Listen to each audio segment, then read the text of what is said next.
কুলাঙ্গার আব্দুর রউফ, নামটা কত ভালো যে রউফ আল্লাহর নাম, আল্লাহর বান্দা রউফ। তিনি কোরআনের মঞ্চে প্রধান অতিথি উঠছেন, কিন্তু কুলাঙ্গারের মাথায় একটা টুপির ব্যবস্থা হয়নি।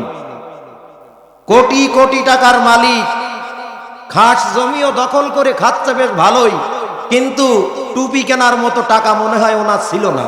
কথা বলেন ঠিক কিনা? আমাদের সমাজে এমনও দাড়িওয়ালা টুপিওয়ালা আছে, টুপি একটা কেনে রমজান মাসে ঈদের 2 দিন আগে, দাম হইল 25 টাকা। কত?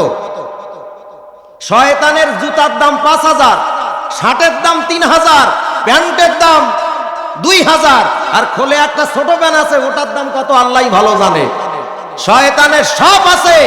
ঈদের ময়দানে ইমাম সাহেবের পিছনে সেন্টেন মেকি, ওরে বাবারে, বিরাট কায়দার ঈদগার নামাজের মুসল্লি। ও কিন্তু মসজিদের মুসল্লি না, ওই ঈদগার মাঠের মুসল্লি। হুজুর বলতেছে, চাচা টাকা পয়সা তো আল্লাহ কম দেয়নি, জুতার অবস্থা হাই ভাই, প্যান্টের অবস্থা হাই ভাই, পাঞ্জাবির অবস্থা হাই ভাই, টুপি একটা মাথায় দিয়েছেন অত্যন্ত কম দামের, তাও পিছন দিকের এক খাপলা নেই। কারণ কি, ব্যাপার কি? তখন খুলে বলতেছে, তাই তো হুজুর, উই পোকা খুব খারাপ জিনিস। কি পোকা খারাপ জিনিস? হুজুর বলছে, আমি জিজ্ঞাসা করলাম টুপির অবস্থা এমন কেন, এক খাপলা নেই কেন? তা আপনি বলছেন উই পোকা খুব খারাপ জিনিস, তার মানে কি? বলে, আপনারা মানে বোঝেন না? গত রমজানের ঈদে টুপিটা কিনেছিলাম, ঈদের নামাজ পড়ি বাড়ি যাওয়ার পরে টেবিলের ড্রয়ারের ভিতরে টুপিটা যত্ন করে রেখেছিলাম। 2.5 মাস পরে, 2 মাস 10 দিন পরে আজকে ঈদুল আজহার নামাজ, সকালবেলা জামা কাপড় পরি ড্রয়ারটা টান দিয়ে টুপিটা মাথায় দিলাম, দেখি সর্বনাশে উই পোকা, সে টুপি খাইয়েছে, ড্রয়ারও খেয়ে ফেলাইছে। কথা বলেন ঠিক কিনা? টুপির যাদের খোঁজ থাকে না, এদেরকে কোরআনের মাহফিলের অতিথি হিসাবে স্থান দেয়া বড়ই বেমানান, মানায় না। কথা বলেন ঠিক কিনা? আর আমাদের সমাজে যারা মাহফিল দেয়, কিছু টাকার বান্ডেলের লোভে এই 2 নাম্বার লোককে কোরআনের মঞ্চে অতিথি করে। কথা বলেন ঠিক কিনা?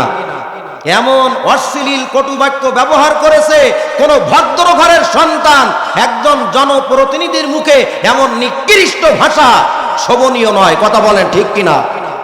তারপরেও তিনি আবার বলছে, ল্যাঙ্গুয়েজ সোজা করেন হুজুর, অন্যথায় এমন থাপ্পড় দেব, চোখ মুখ নাক সব বাষ্ট করে দিব। নেতার যে অবস্থা, ও বাম পাতে ন্যাং মারলে চিতই পড়বে, উনি আবার হুজুরের চট দিয়ে নাক মুখ ফাটাবে। কিন্তু যে আলেমকে অপমান করা হয়েছে, ওর যে শক্তি আছে, ওই নেতার গায়ে তার 50% শক্তি নেই। কারণ নেতা হইল বুড়ো যুবক, আর বক্তা হইল ইয়ং যুবক। ঠিক কিনা বলেন? আপনারা দেখছেন সে কত ভদ্রতার পরিচয় দিয়ে মঞ্চ থেকে নেমে গেছে। কথা বলেন ঠিক কিনা? এই যদি হয় মুসলমানের অবস্থা, তোমার যাওয়া উচিত ছিল মমতাজের বুক ফাটানি গানের প্যান্ডেলে। কথা বলেন না কেন? তোমার রাগ যত উঠতো, মমতাজের ডান্স দেখে তোমার রাগ সব কমে যেত। কথা বলেন ঠিক কিনা?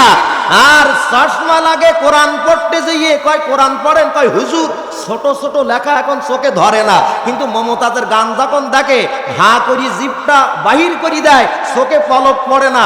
আবার ভালো করে যদি ঝাঁপটা থাকে, চোখ আবার ডলি টলি নেয়।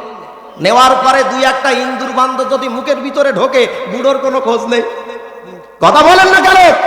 সেই জাতের লোক আলেমদেরকে অপমান করতে পারে। কোন ভদ্র ঘরের সন্তান অশালীন ভাষায় কোরআনের মঞ্চে টুপি ছাড়া উঠে এমন অশোভনীয় কটুবাক্য ব্যবহার করতে পারে না। কথা বলেন ঠিক কিনা? আপনাদের আওয়াজ নিচু হওয়ার কারণে তাদের আওয়াজ বেড়ে যাচ্ছে। কথা বলেন, মুসলমানের সাউন্ড হবে না কখনো ডাউন। যদি ডাউন হয়, মার খাওয়া লাগবে, মাগার মার দিতে পারবেন না। এই জন্য ইমানের জজবা নিয়ে কোরআনের মাহফিল শুনতে আসবেন।